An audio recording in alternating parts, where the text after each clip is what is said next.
ఆంధ్రప్రదేశ్లోని షారాన్పూర్లో పర్యటిస్తున్నారు ప్రధాని మోడీ. ఢిల్లీ డెహ్రాడూన్ ఎకనామిక్ కారిడార్ను ప్రారంభించారు. లైవ్లో చూద్దాం. यहां आने से पहले मुझे मां डाट काली के दर्शन करने का सौभाग्य मिला है। देहरादून शहर पर मां डाट काली की बड़ी कृपा है। दिल्ली देहरादून इकोनॉमिक कॉरिडोर के इतने बड़े प्रोजेक्ट्स को पूरा करने में माता डाट काली का आशीर्वाद बहुत बड़ी शक्ति रहा है। साथियों, उत्तराखंड राज्य अपनी स्थापना के 25 वर्ष पूरा करने के साथ ही 26वें वर्ष में प्रवेश कर चुका है।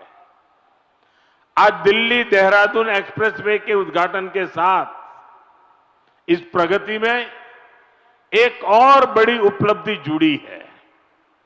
आपको याद होगा, बाबा केदार के दर्शन के बाद मेरे मुंह से अनायास निकला था कि इस शताब्दी का तीसरा दशक उत्तराखंड का दशक होगा। मुझे बहुत खुशी है कि डबल इंजन सरकार की नीतियां और उत्तराखंड के लोगों के परिश्रम से ये युवा राज्य विकास के नए आयाम जोड़ रहा है। ये प्रोजेक्ट भी उत्तराखंड के विकास को नई गति देगा। इस एक्सप्रेसवे का बहुत बड़ा हिस्सा यूपी से होकर गुजरता है। इससे गाजियाबाद, बागपत, बड़ौद, शामली और सहारनपुर जैसे अनेक शहरों को भी बहुत फायदा होगा। टूरिज्म के लिहाज से यह प्रोजेक्ट बहुत अहम है। मैं पूरे देश को इस प्रोजेक्ट की बहुत बहुत बधाई देता हूं। साथियों, आज डॉक्टर बाबा साहब आंबेडकर की जयंती भी है। मैं बाबा साहब को कोटि कोटि देशवासियों की ओर से श्रद्धांजलि अर्पित करता हूं। बीते दशक में हमारी सरकार ने जो नीतियां बनाई, जो निर्णय लिए, वो संविधान की गरिमा को पुनर्स्थापित करने वाले रहे हैं। आर्टिकल 370 हटने के बाद आज पूरे देश में भारत का संविधान लागू है।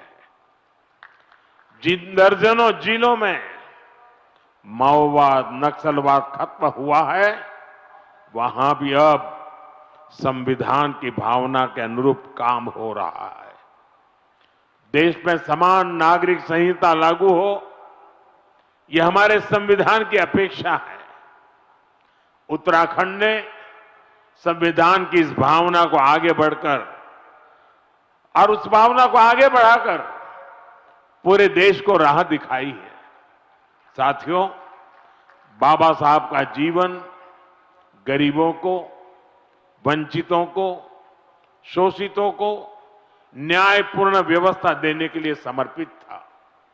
हमारी सरकार आज उसी भावना के साथ हर गरीब, हर वंचित को सच्चा सामाजिक न्याय देने में जुटी है।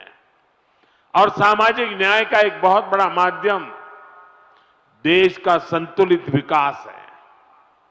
सबको सुविधा है, सबकी समृद्धि है। इसलिए ही बाबा साहब आधुनिक इंफ्रास्ट्रक्चर की, औद्योगिकरण की भरपूर वकालत करते थे। साथियों, भविष्य की दशा और दिशा क्या होगी, अक्सर लोग इसके लिए हाथ की रेखाओं को दिखाते हैं। जो भविष्यवेत्ता होते हैं ना, वो हस्तरेखाएं देखते हैं और हर व्यक्ति के भविष्य के विषय में बताते हैं। मैं इस विज्ञान को तो नहीं जानता हूं, लेकिन कहते हैं कि ये भी एक शास्त्र है। अब ये तो हो गई व्यक्ति के भाग्य की जो उसके हाथ में रेखाएं हैं उसकी बात। लेकिन मैं अगर इसी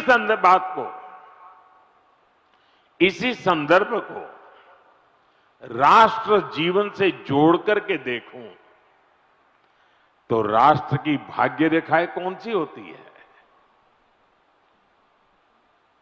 राष्ट्र की भाग्य रेखाएं ये हमारी सड़कें होती हैं, हमारे हाईवे होते हैं, हमारे एक्सप्रेस वे होते हैं, एयरवे, रेलवे, वाटरवे, ये हमारे राष्ट्र की भाग्य रेखाएं होती है।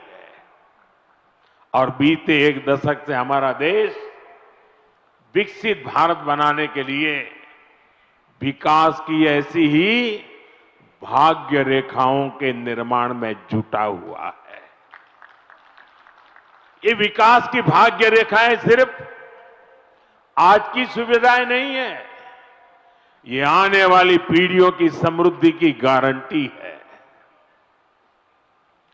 और ये मोदी की भी गारंटी है। बीते दशक से हमारी सरकार राष्ट्र के इन विकास रेखाओं पर अभूतपूर्व निवेश कर रही है। मैं आपको एक आंकड़ा देता हूं। अभी नितिन जी ने बहुत सारे आंकड़े सिर्फ उत्तराखंड से संबंधित बताए आपको। देखिए, साल 2014 तक ऐसे इंफ्रास्ट्रक्चर के लिए साल में पूरे देश में 2 लाख करोड़ रुपए भी खर्च नहीं होते थे। ये मैं पूरे हिंदुस्तान की बात बताता हूं। 2 लाख करोड़ भी नहीं होते थे। आज ये 6 गुना अधिक 12 लाख करोड़ रुपए से भी ज्यादा हो चुका है। यहां उत्तराखंड में ही 2.25 लाख करोड़ रुपए से अधिक के इंफ्रास्ट्रक्चर प्रोजेक्ट पर काम जारी है। 2014 के पहले पूरे देश के लिए 2 लाख करोड़, आज अकेले उत्तराखंड के लिए 2.25 लाख करोड़ रुपया। कभी उत्तराखंड के गांव में सड़क के इंतजार में पीढ़ियां बदल जाती थी। आज डबल इंजन सरकार के प्रयासों से अब सड़क गांव तक पहुंच रही है। जो गांव पहले वीरान पड़ गए थे वो फिर से जीवंत हो रहे हैं। 4 धाम महामार्ग परियोजना हो, रेल परियोजनाओं का विस्तार हो, केदारनाथ और हेमकुंड साहिब रोपवे हो, विकास की ये रेखाएं इस क्षेत्र के कोने कोने में जीवन की भी भाग्य रेखाएं बन रही है। साथियों, 21वीं सदी का भारत आज जिस स्पीड और जिस स्केल पर काम कर रहा है उसकी पूरी दुनिया चर्चा कर रही है। मैं आपको उत्तराखंड, पश्चिमी यूपी और दिल्ली का ही उदाहरण देता हूं। कुछ सप्ताह पहले ही दिल्ली मेट्रो का विस्तार हुआ, मेरठ में मेट्रो सेवा की शुरुआत हुई, दिल्ली मेरठ नमो भारत रेल देश को समर्पित की गई, नोएडा इंटरनेशनल एयरपोर्ट की शुरुआत हुई, हवाई जहाजों के लिए एमआरओ फैसिलिटी पर काम शुरू हुआ और आज देहरादून दिल्ली एक्सप्रेसवे शुरू हो रहा है। साथियों, इतने छोटे से रीजन में ये सब